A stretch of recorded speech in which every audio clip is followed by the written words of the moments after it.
Fala galerinha do mal, como é que vocês estão? Problema aqui na área, começando mais um vídeo. Hoje a gente vai continuar lendo esse livro aqui e tentar descobrir se Tremé é clã. Brincadeira, galerinha. Hoje a gente vai continuar lendo esse livro aqui, Paz Pão em Terra, a história do país dos sovietes. A gente tinha parado nessa parte aqui, página 35, e estava falando sobre a teoria revisionista das forças produtivas. Estava explicando ela aqui.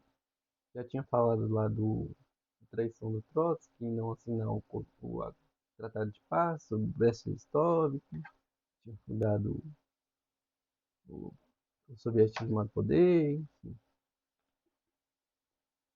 Ó, eu vou continuar dessa citação aqui do Mao, a gente parado nela. Então vamos lá, galerinha. Como afirmou o presidente Mao Zedong, toda a história revolucionária, citação, toda a história revolucionária mostra que o pleno desenvolvimento de novas forças produtivas não é o pré-requisito para a transformação das relações de produção atrasadas, depois das velhas relações de produção terem sido destruídas. Novas foram criadas, e estas abriram caminho para o desenvolvimento de novas forças produtivas sociais. Com isso, fomos capazes de pôr em marcha a revolução tecnológica para desenvolver forças produtivas sociais em larga escala. Ao mesmo tempo, ainda tínhamos que continuar a transformar as relações de produção e a ideologia. Primeiro, as relações de produção devem ser transformadas. Depois, só depois, as forças produtivas podem ser amplamente desenvolvidas. Essa é a regra universal. Citação. Compreender o que é socialismo por meio da ideologia científica do proletariado, o marxismo, e a sua oposição completa à teoria das forças produtivas é fundamental para compreender a análise de Lenin sobre o socialismo na Rússia, uma vez que a imensa maioria dos revisionistas acusam Lenin de defender justamente a teoria das forças produtivas. Na primavera de 1918, inaugurou-se a transição da, abre aspas, expropriação dos expropriadores, fecha aspas, para a consolidação organizada das vitórias e a edificação da economia soviética. Como Lenin argumentou em maio, na polêmica intitulada, abre aspas, acerca do infantilismo de esquerda e do espírito pequeno burguês, fecha aspas, a imposição da República Socialista significou a decisão por parte do poder soviético de realizar a construção do socialismo. Representou, portanto, a destruição da velha maquinaria estatal capitalista e a construção de uma ditadura revolucionária do proletariado, tendo como forma específica para a Rússia a ditadura democrática revolucionária de operários e camponeses. O poder soviético, nesse sentido, tomou todas as medidas necessárias para destruir a economia capitalista e criar as condições indispensáveis para edificar uma economia nacional de tipo socialista. Entretanto, como Lenin destacou no mesmo documento, isso não significa de modo algum que a ordem econômica da sociedade soviética já era, naquele período, majoritariamente socialista. Pelo contrário, ele afirma que se tratava de uma ditadura do proletariado, cuja economia estava construindo o socialismo, estava marchando ao socialismo. Neste sentido, se construía desde já relações de produção socialistas, mas ainda existiam estruturas econômicas e sociais de diferentes tipos. 1. Economia camponesa, patriarcal, isto é, natural em grau significativo. 2. Pequena produção mercantil, isto inclui as maiorias dos camponeses que vendem cereais. 3. Capitalismo privado. 4. Capitalismo de Estado. E 5. Socialismo. Galera, ontem a luz caiu. A gente está continuando aqui a leitura. Bora lá.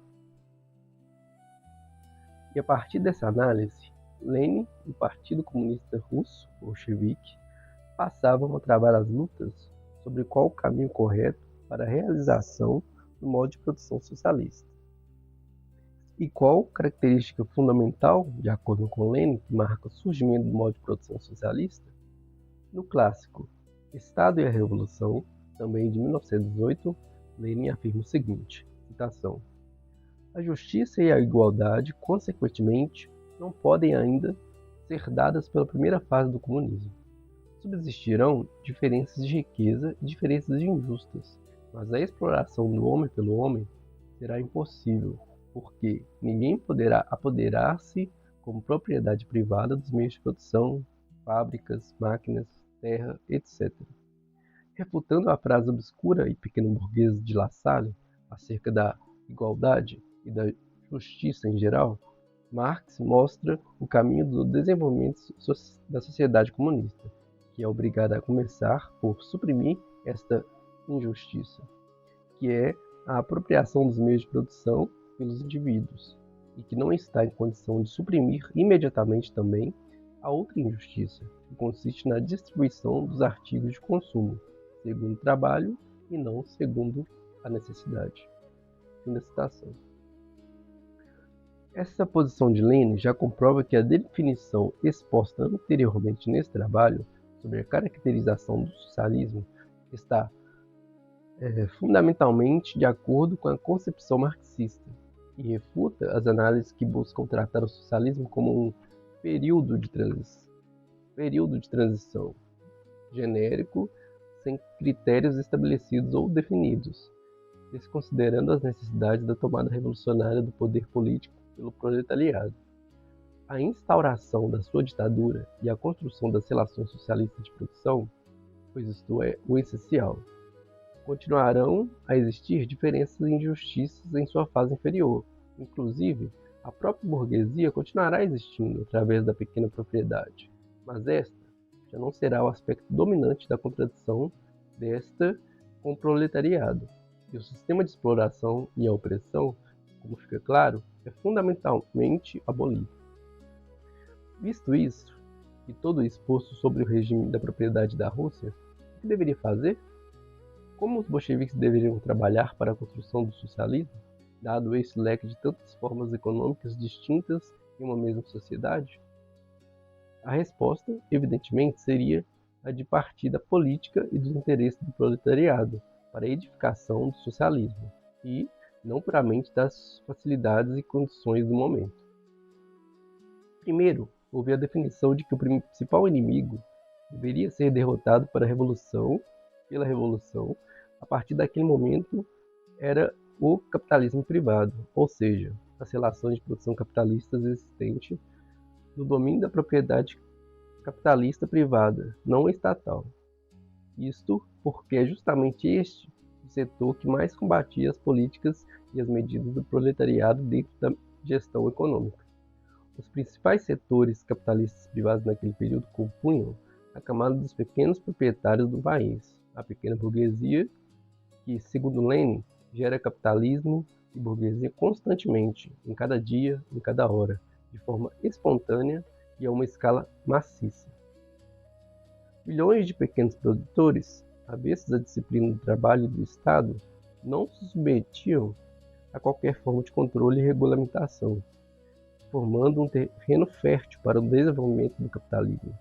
O perigo é representado pelo mercado, pela especulação e pelas tentativas de enriquecimento à custa da miséria do povo, exigiu uma luta estratégica do Partido Bolchevique contra a falta de disciplina na produção, sendo esta a tarefa central do período.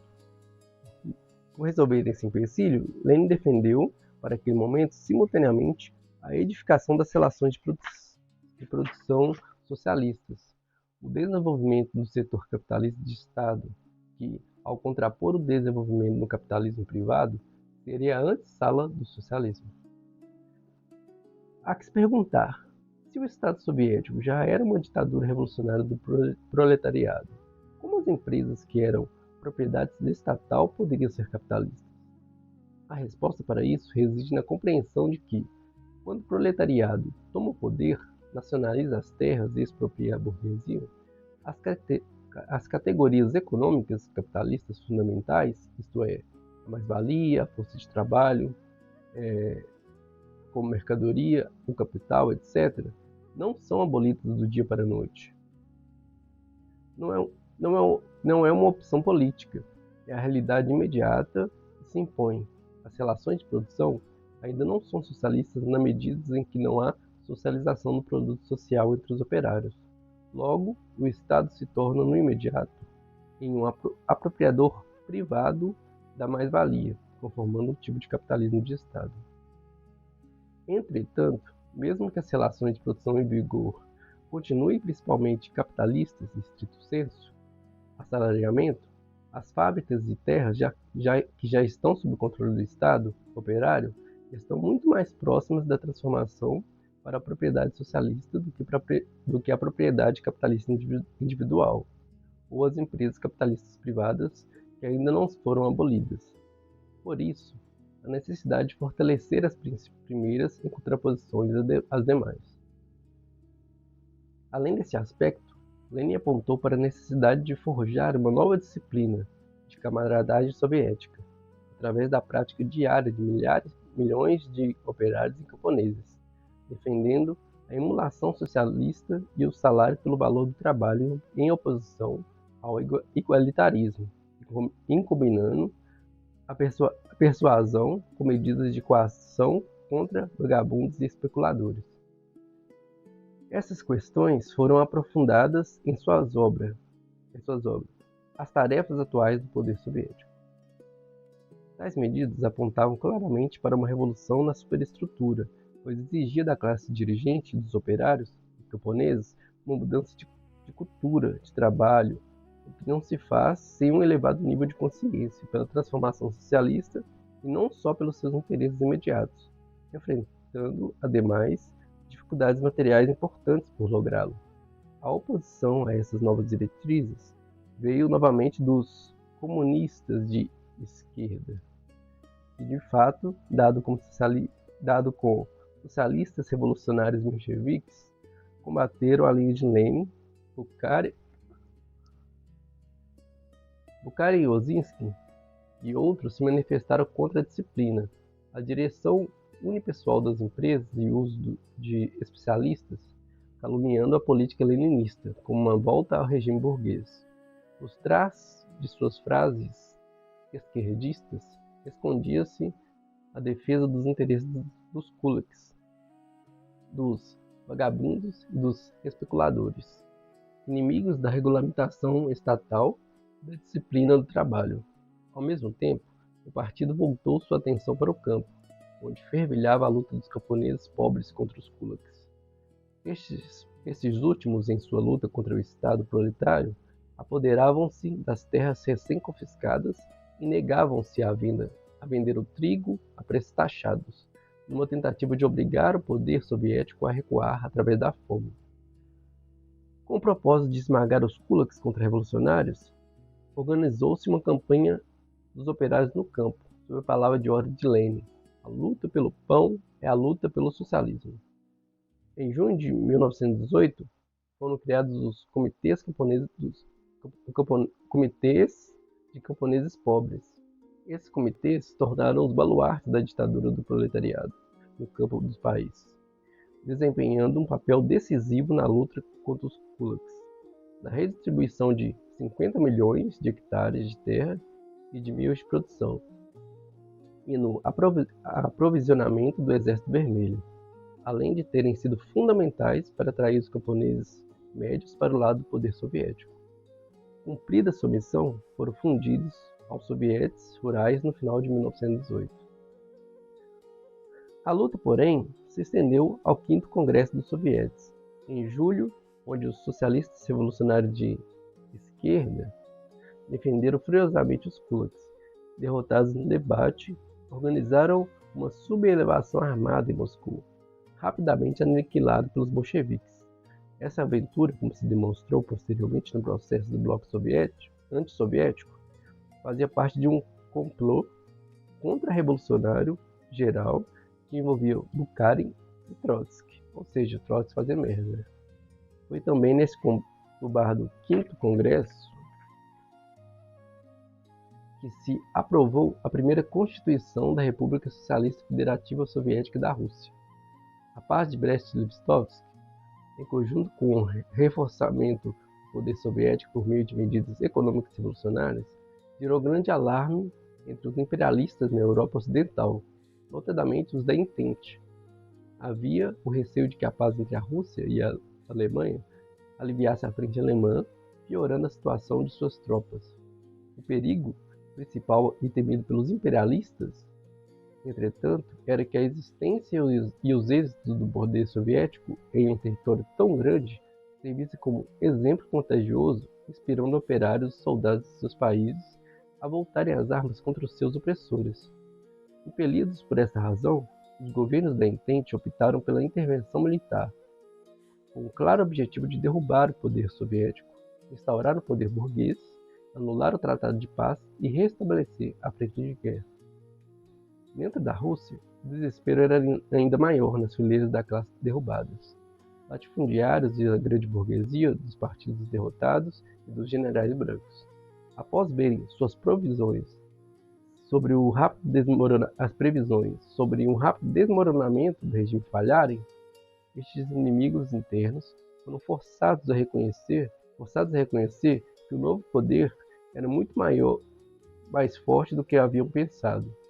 Concluíram, portanto, que sua derrubada exigiria um amplo trabalho pernicioso e uma luta feroz de todas as forças da contra-revolução, o que os levou a organizar sublevações, sobretudo nas regiões dos cossacos e dos kulaks.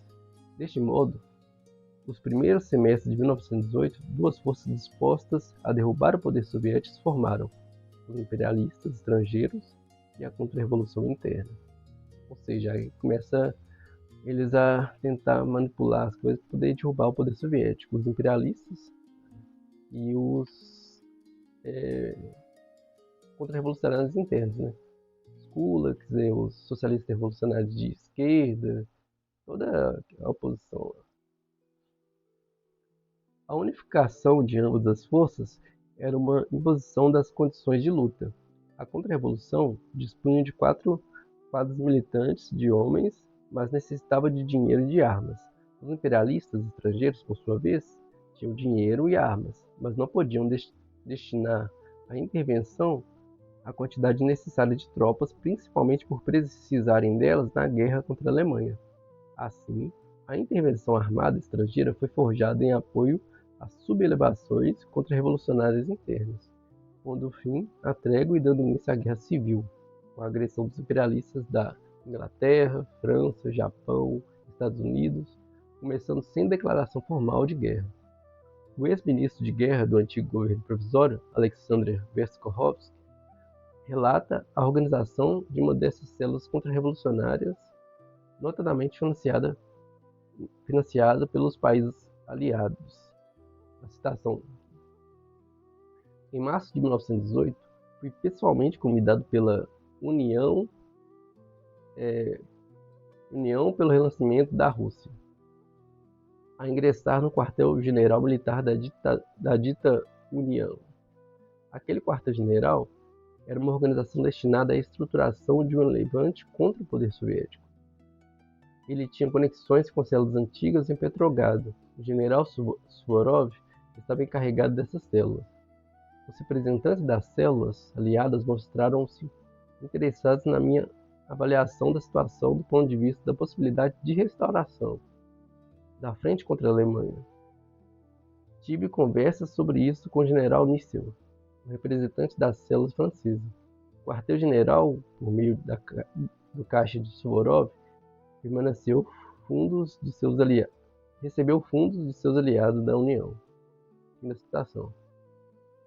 Aí o povo estava também armando, recebendo fundos para poder acabar com o projeto lá. As frentes de ataque se multiplicaram. No norte, tropas anglo-francesas ocuparam Arkhangelsk e Murmansk, apoiando uma sublevação de guardas brancos. Em Vladivostok, os japoneses desembarcaram e apoiaram os revoltosos locais.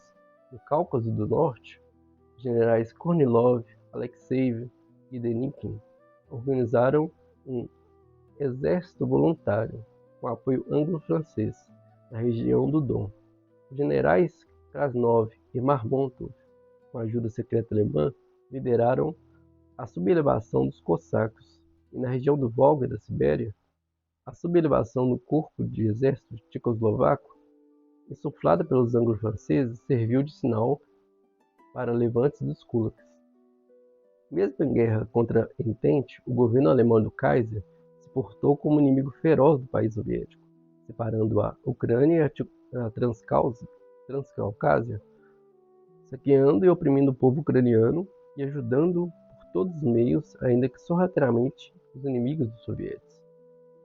Isolado de suas fontes de abastecimento, a Rússia soviética mergulhou em um período terrivelmente duro, com a fome mortificando os operários e as fábricas paradas.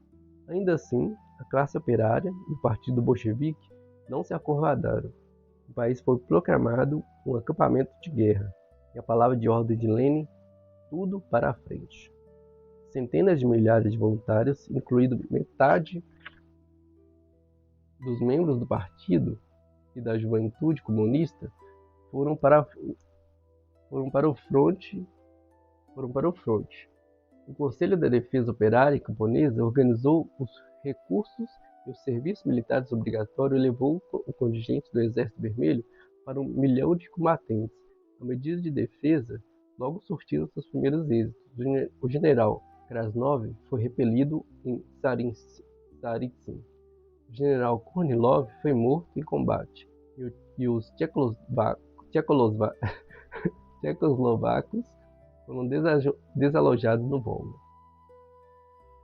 Em meados de janeiro de 1918, Lenin, sua irmã Maria Ilinitia Ulyanova e o secretário do Partido Social Democrata Suíço, Friedrich Platen, foram atropelados na ponte Simeonovsky, sendo confirmado posteriormente como uma tentativa de assassinato por terroristas.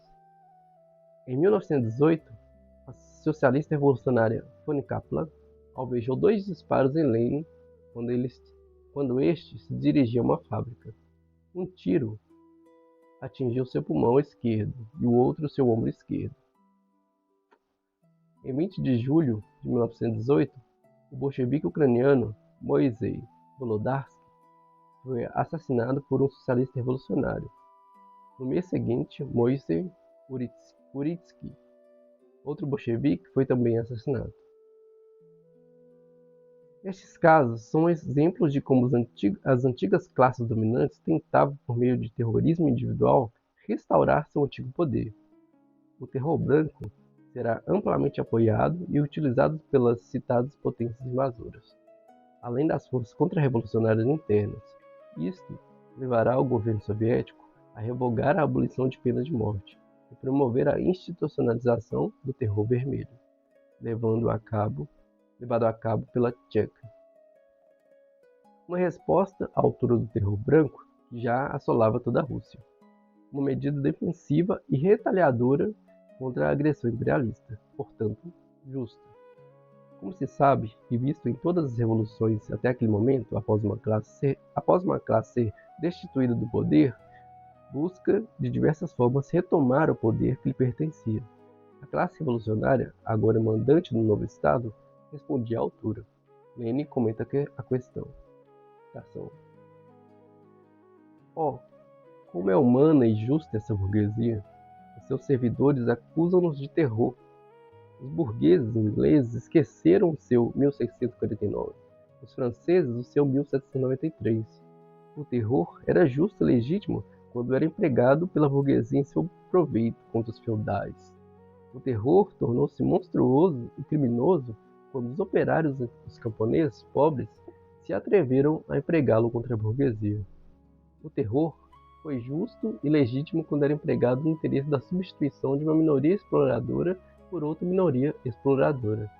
O terror tornou-se monstruoso e criminoso quando passou a ser empregado no interesse do derrubamento de todas as minorias exploradoras, no interesse de uma maioria verdadeiramente enorme, no interesse do proletariado e do semi-proletariado, da classe operária e do campesinato pobre.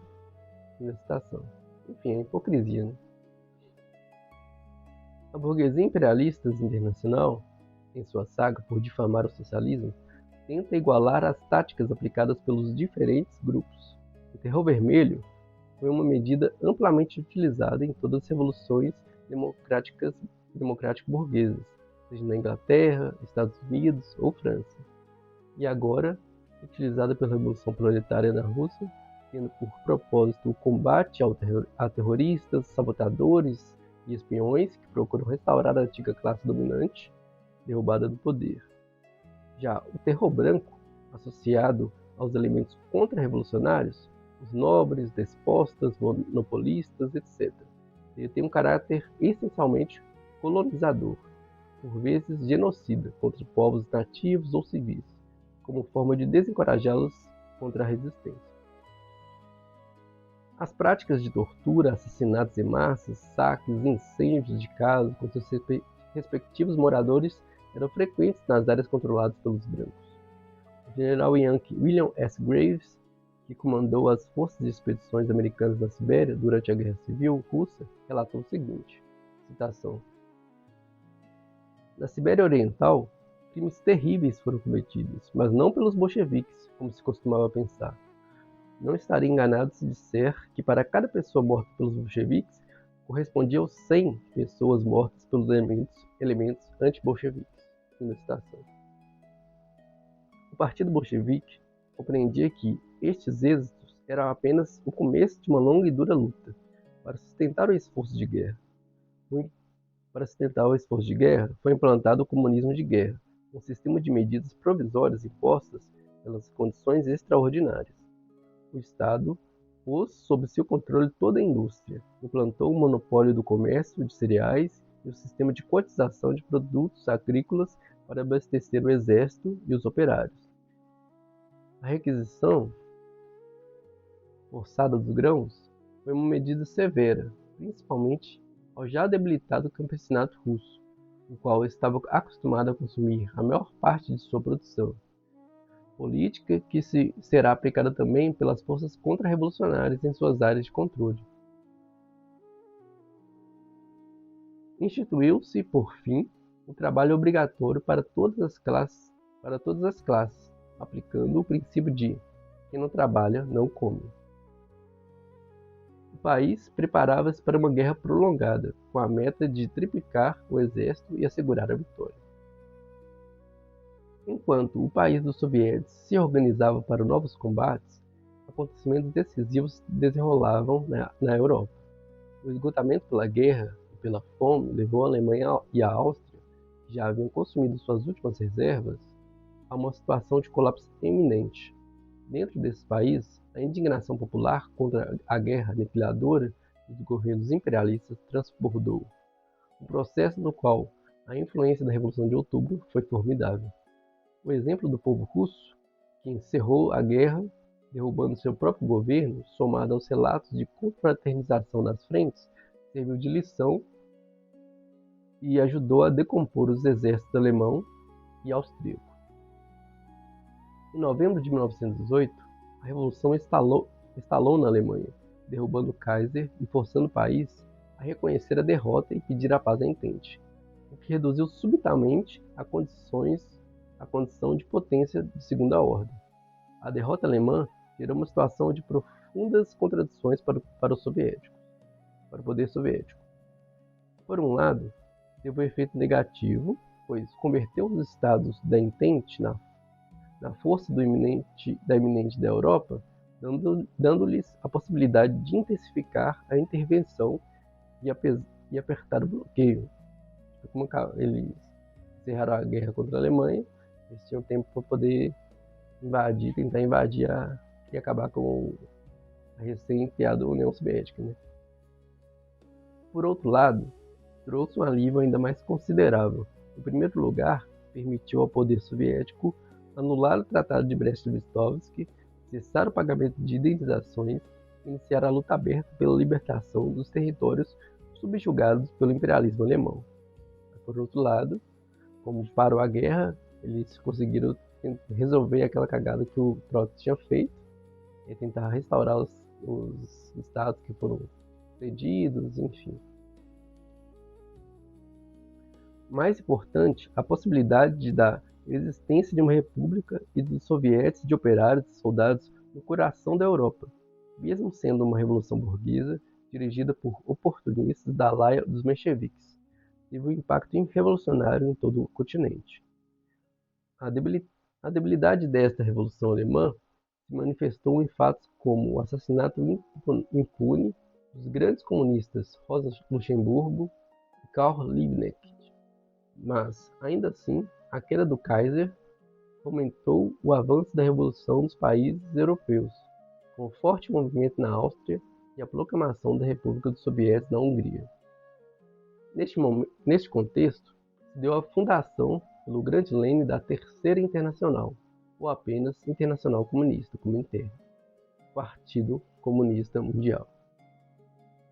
Em março de 1919, por iniciativa e direção de Lenin e dos bolcheviques, o primeiro congresso dos partidos comunistas reuniu-se em Moscou, aprovando um manifesto chamado O Proletariado Internacional, a luta pela ditadura do proletariado e pelo triunfo dos sovietes, fundando assim a Internacional Comunista, Organização Internacional do Proletariado, Primeira Internacional Marxista. Foi neste cenário contraditório, marcado simultaneamente pelo reforço do bloco reacionário da Entente e pelo ascenso revolucionário na Europa, que o 8º Congresso do Partido se reuniu em março de 1919.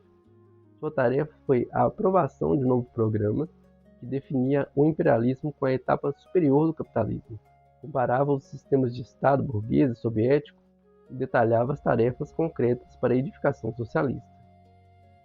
Uma controvérsia central surgiu com as ideias antibolcheviques de Bukharin. Bukharin também só fazendo merda, né?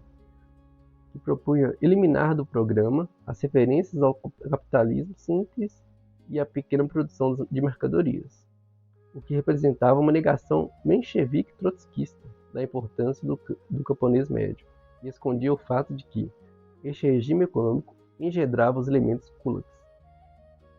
Lenin combateu e derrotou também as concepções chauvinistas de Bukharin e Piatakov sobre a questão nacional, que opunham ao direito de autodeterminação dos povos.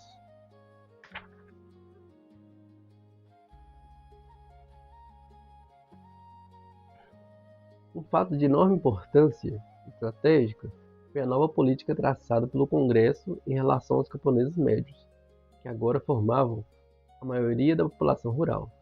A experiência havia demonstrado que o apoio desse setor vacilante era decisivo para a sorte da guerra civil. O triunfo inicial dos brancos no Volga, por exemplo, deveu-se ao apoio que obtiveram de parte dos camponeses médios, mas a brutalidade da restauração do poder dos latifundiários fez com que o estado de espírito desse camponinato se orientasse resolutamente para o poder soviético a partir de outubro de 1918. O Congresso, portanto, abandonou a antiga política de neutralização e passou a uma política de sólida aliança com o camponês médio, baseada na persuasão e na atenção às suas necessidades, mantendo o proletariado no papel dirigente e sem cessar a luta contra os kulaks. A palavra de ordem lançada por Lenin a todo o partido era: saber chegar a um acordo com os camponeses médios sem cessar nem um minuto a luta contra os kulaks, e tomando como sólido ponto de apoio somente os camponeses pobres.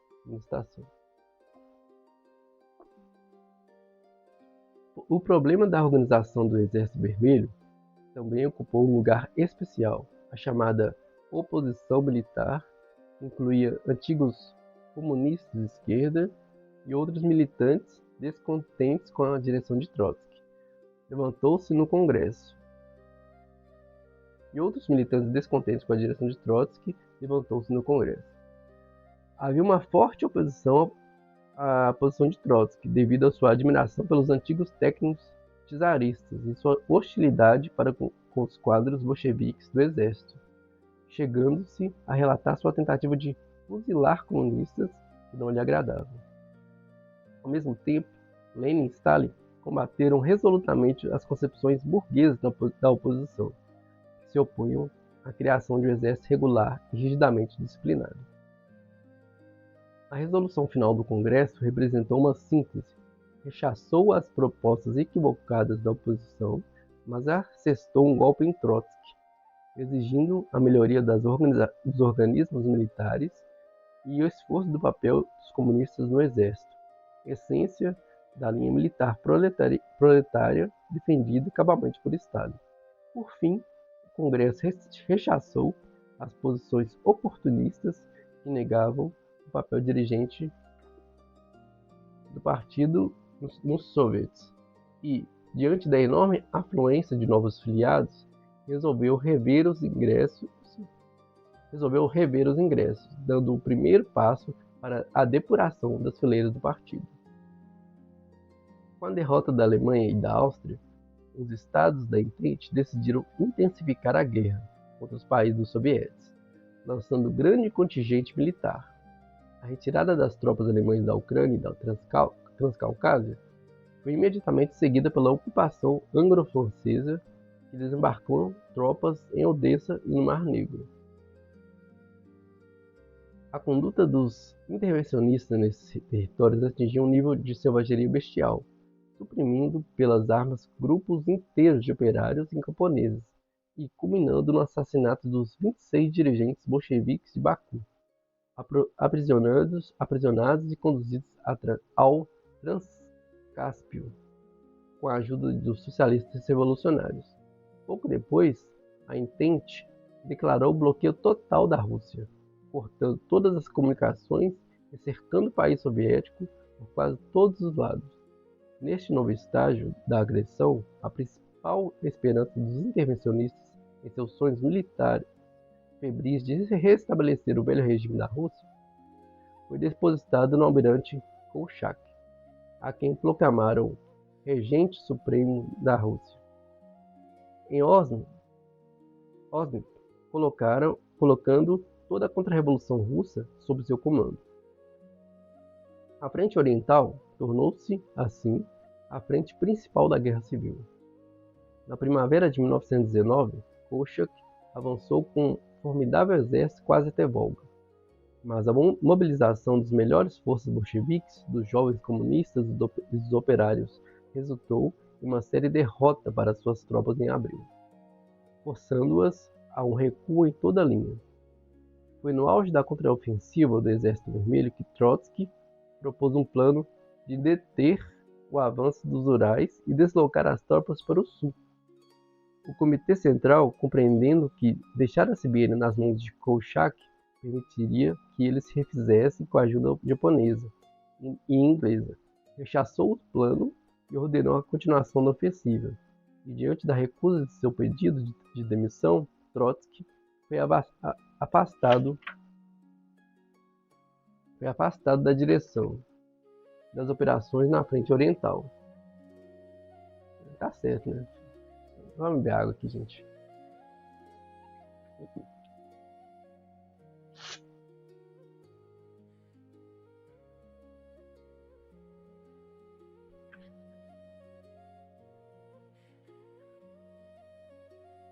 Com renovado vigor e apoiado por um potente movimento de guerrilheiros operários e camponeses na retaguarda dos brancos, o Exército Vermelho infligiu novas derrotas a Kolchak, limpando os Urais e a Sibéria, e culminando na sua captura e fuzilamento. Enquanto a luta contra o Kolchak se desenrolava, os imperialistas encarregaram ao general Yudenich de lançar um ataque sobre Petrogrado para distrair as forças soviéticas.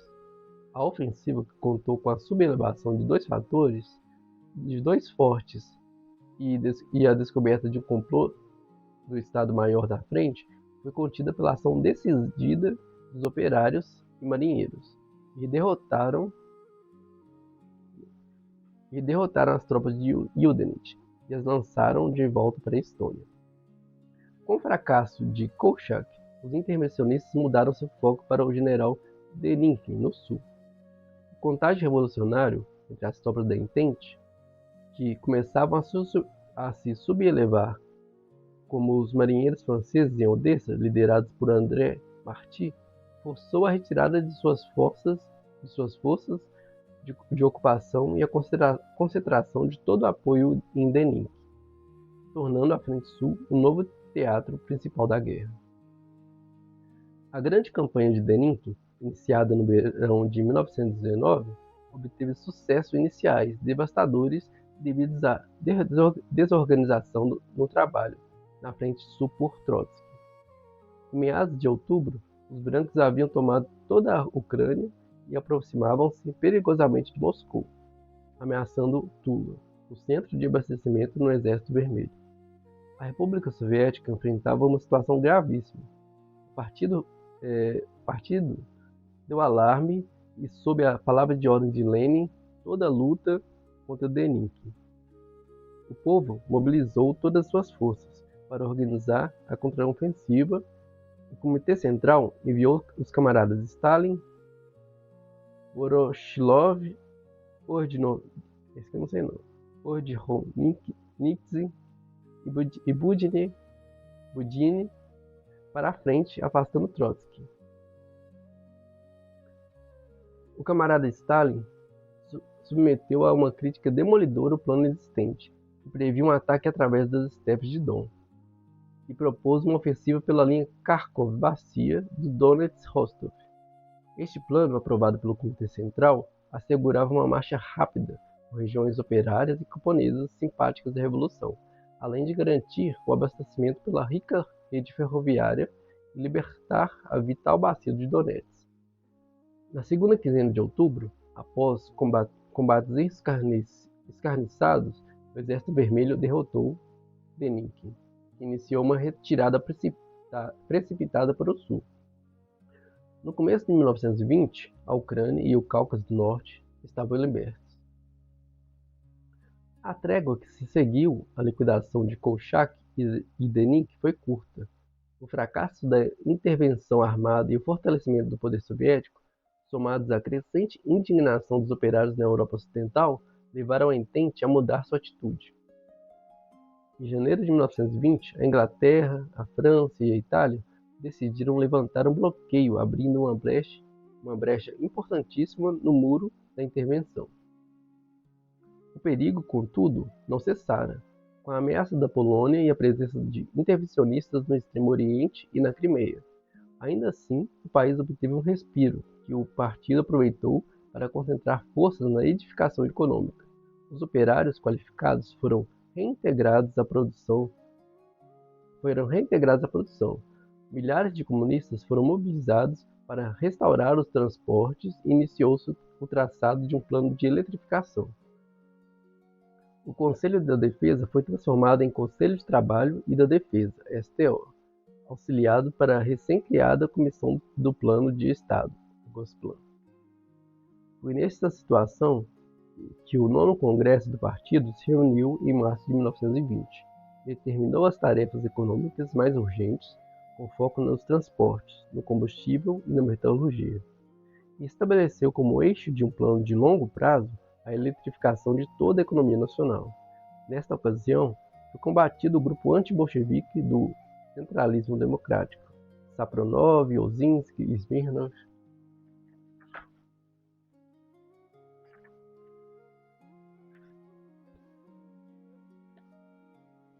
que, secundado por Rykov e Tomsky, se manifestava contra a direção e a responsabilidade individuais na indústria, defendendo a direção coletiva, ilimitada e a irresponsabilidade.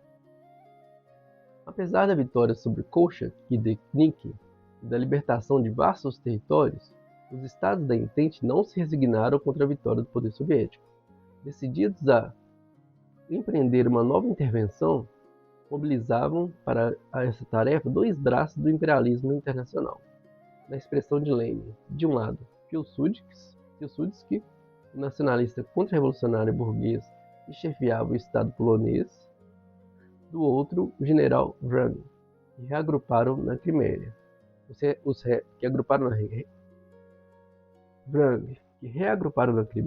Os restos do exército de Denikin. O plano da nobreza latifundiária polaca, PANIS, aprovado pela Entente, era ocupar a Ucrânia à direita de Dnieper e anexar a Bielorrússia. Bielorrússia, estendendo suas fronteiras de mar a mar. E em troca ajudava Rang a destruir o Exército Vermelho e restaurar o poder dos latifundiários capitalistas na Rússia. As tentativas de negociação do poder soviético foram inúteis. Pilsudski queria a guerra, especulando que o cansaço das tropas vermelhas após as campanhas anteriores garantiria sua derrota. A breve trégua terminou em abril de 1920, com a ofensiva das tropas polacas sobre a Ucrânia e a ocupação de Kiev, enquanto Rang simultaneamente avançava sobre a bacia de Donetsk. A contraofensiva do Exército Vermelho foi impetuosa em toda a frente, libertando Kiev e expulsando os panis da Ucrânia e da Bielorrússia, chegando às portas de Lemberg e de Varsóvia, tornando iminente a derrota total do exército polonês. Contudo, os êxitos na ofensiva foram frustrados por manejos bizonhos de Trotsky, e seus adeptos do Estado-Maior. A marcha sobre Varsóvia por culpa de Trotsky e Tukhachevsky desenvolveu-se de forma desorganizada. As posições conquistadas não foram fortificadas e a vanguarda se afastou excessivamente da retaguarda, ficando sem reservas e munições. Quando um pequeno grupo polaco rompeu a linha de frente, as tropas vermelhas viram-se em má situação e obrigadas a recuar. Simultaneamente, Trotsky, enquanto presidente do Conselho Revolucionário de Guerra, impôs uma ordem sabotadora à Frente Sul, que mantinha os polacos em má situação em Lemberg. Proibiu a tomada da cidade e ordenou o deslocamento do exército de cavalaria para um ponto distante, a pretexto de ajudar a frente ocidental.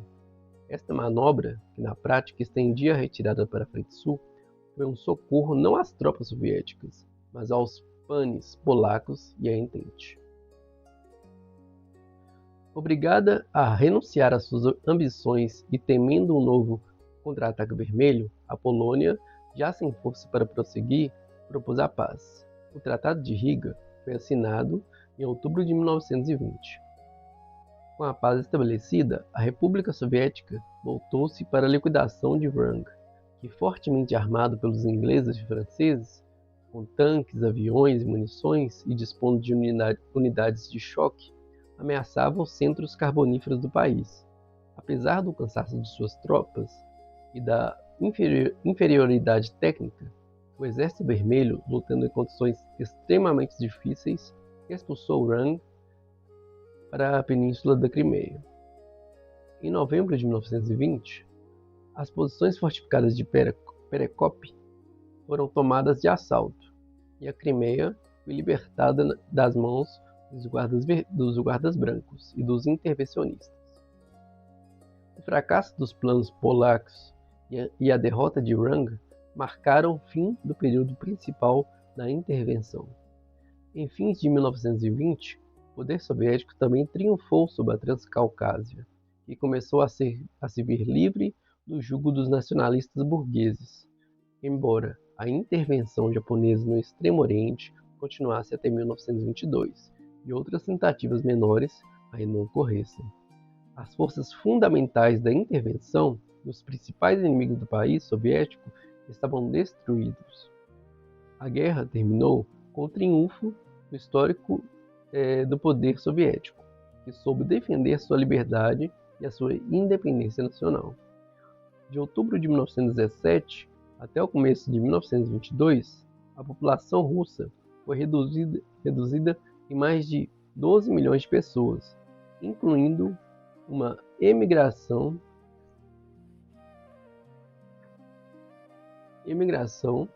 dos que viviam nas áreas controladas pelo Exército Branco, de 1,5 a 2 milhões de pessoas. A reação internacional e os mercenários a soldo do anticomunismo, que compõe a chamada Academia de História, acusam os bolcheviques e o Exército Vermelho de serem os culpados por todas as mortes desse conflito, contabilizando-se como vítimas de repressão política bolchevique e isentando o Exército Branco e os estados imperialistas invasores de seus crimes contra o povo. Esta mentira, denunciada pelo historiador russo anticomunista Viktor Zenskov, doutor de ciências históricas, pelo que obteve acesso aos relatórios estatísticos da OGPU, NKVD, MVD, MGB, no início da década de 1980, ignora que as pessoas que morreram de doenças, fome e frio, resultantes das calamidades da guerra, combatentes que morreram no fronte, vítimas assassinadas pelo Exército Branco, etc., e que, segundo ele, não podem ser consideradas vítimas da repressão política. Só podem ser contabilizados nessa categoria apenas pessoas condenadas por crimes políticos por órgãos do poder soviético, considerando uma possível subnotificação das vítimas do Terror Vermelho por parte do Estado Zenskov. Por parte do Estado, Zenskov conclui, citação: de acordo com registros disponíveis no FSB da Federação Russa, nos anos de 1918 e 1920, 62.231 pessoas foram condenadas por crimes contra-revolucionários, incluindo 25.709 sentenciados à morte por fuzilamento. Acreditamos que o número total de contra-revolucionários reprimidos, incluindo as vítimas do Terror Vermelho, nos anos de 1918 e 1920, dificilmente excedia 100 mil pessoas. E devemos lembrar que dentre dessas as tais vítimas do Terror Vermelho constam os torturadores e assassinos do Exército Branco, que perpetravam os pogroms contra judeus e massacres contra operários e camponeses. Fim da citação. O que garantiu a vitória do Exército Vermelho sobre uma extensa coalizão internacional imperialista e um bem equipado e armado Exército Branco? Dentre outros fatores, a vitória do Exército Vermelho foi possível porque a política do poder soviético, pelo qual ele combatia, correspondia aos interesses do povo, particularmente os camponeses, de cujas aldeias nos rincões mais distantes do país se tornaram firmes bases de apoio aos bolcheviques. Sentiam e compreendiam que esta era uma política justa, a sua política própria, e por isso a apoiou até o fim. Da mesma maneira, a política para as minorias nacionais defendidas pelos bolcheviques foi formulada por Stalin. Assegurou a unidade dos povos por toda a extensão do território do antigo Império Russo, garantindo a vitória da guerra civil contra os diversos grupos de guardas brancos, guiados por caudilhos militares provenientes dessas mesmas minorias nacionais. Os bolcheviques sabiam que um exército não pode vencer se lutar por causa que não conta com apoio popular. Um historiador burguês e anticomunista é forçado a admitir esse fato. Citação: grande parte da literatura ocidental recente examina como o governo soviético se valeu da aquiescência popular, se não do apoio voluntário explícito em seus primeiros anos. Durante a Guerra Civil, por exemplo, as autoridades encontraram formas de integrar os aldeões às novas estruturas administrativas e desenvolveram uma política de abastecimento que era aceitável para os camponeses, pela qual os grãos eram escoados das fazendas para o Exército Vermelho e as cidades, apesar da grande escassez de bens e consumo, fluindo no sentido contrário. Na citação: o exército dos intervencionistas e dos guardas brancos, que tinham comandos hábeis e armamento de primeira classe, carecia precisamente do essencial, a base de apoio dos povos da Rússia, e não podiam nem queriam apoiar uma política contrária a eles. Por isso, foi derrotado. E aqui a gente termina o primeiro capítulo. O que acharam? Então a gente consegue compreender que foi essencial o apoio da população para poder derrotar esses contra-revolucionários, essa tentativa de intervenção externa. A gente vai começar depois desse capítulo aqui, ó, a reconstrução nacional. Espero que vocês tenham gostado até aqui. Deixem um like, se inscrevam para fortalecer, compartilhem. Muito obrigado, galera. Até mais.